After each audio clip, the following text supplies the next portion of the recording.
Tinggal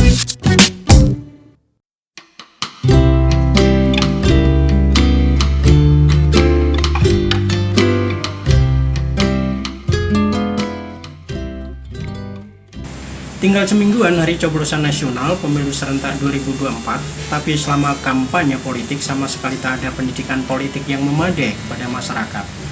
Yang ada hanyalah praksis politik identitas. Strong voter yang dimobilisasi dan undecided voter jika tak diabaikan selalu saja dicurigai sebagai kaum nyinyir. Apalagi jika undecided voter itu dari kalangan gen kolonial, baby boomer dan pre-boomer, karena bukan mayoritas dituding suaranya tidak signifikan, tudingan yang berdasar ketidaktahuan.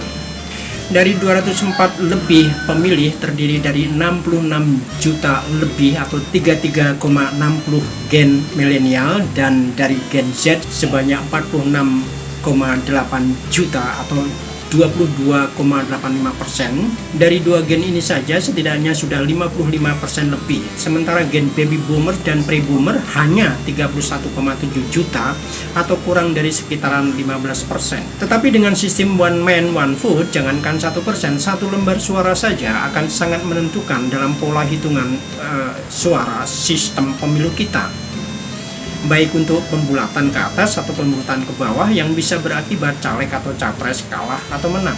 Dan ketika demokrasi bersendi pada nilai-nilai keadaban serta kesepakatan bersama di mana politik adalah soal citra, minoritas unggul tak bisa diremehkan. Sayangnya mayoritas buta politik memang lebih berbahaya dan daya rusaknya jauh lebih tinggi.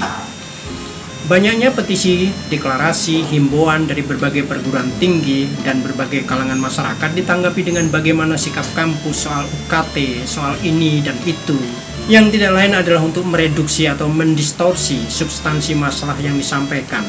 Yang tidak suka akan menolak dengan membelokkan masalah dengan melakukan tudingan balik, mana yang disebut partisan, dikondisikan, digerakkan, termasuk oleh Dr. Ilmu Politik Ari Dwi Payana, alumnus UGM, yang kebetulan koordinator stafsus kepresidenan.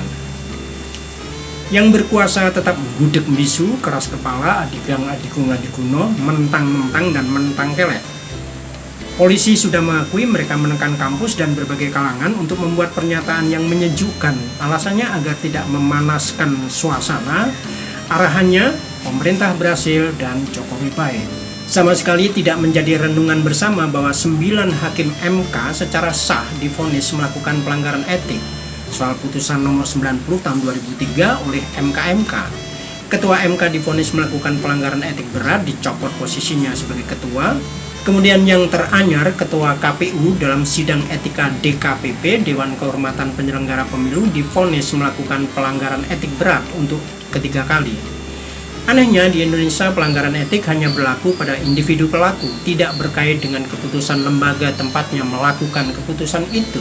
Pelanggaran etik pejabat tidak mempengaruhi sisi hukum atas tindakan pejabat itu. Apakah polisi atau tentara atau para pejabat pemerintah melakukan tekanan kepada yang berseberangan atas perintah Jokowi? Belum tentu, dan tentu saja tidak ada perintah bodoh yang dilakukan secara verbal, karena bagi penjilat ataupun dayuhat akan otomatis melakukan pembelaan pada atasan dan junjungannya.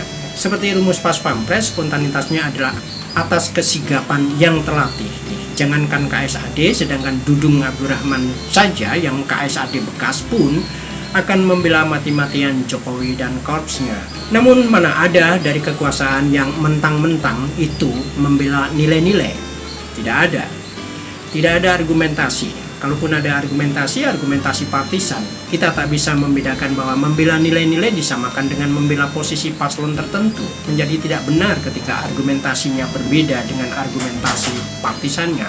Siapa yang partisan, siapapun pihak yang berada dalam sengkarut pernyataan permasalahan akan sesuatu dipastikan partisan.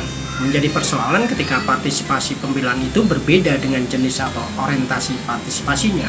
Menjadi partisan kepada proses demokratisasi yang adiluhung, dituding partisan kepada paslon tertentu hanya karena paslon yang didukungnya mungkin tidak adiluhung, padahal mungkin iya.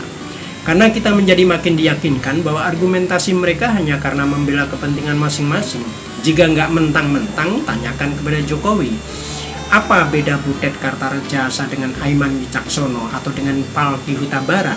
Kalau semua warga negara Indonesia ini sama posisinya di depan hukum, kenapa yang satu dibebaskan dan yang lain tidak dibebaskan dari tuntutan hukum misalnya?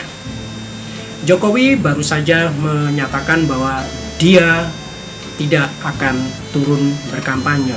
Itu pernyataan bagus, tetapi itu tidak menjawab apakah dia netral atau tidak netral. Itu pertanyaannya, dan itu yang tidak dijelaskan.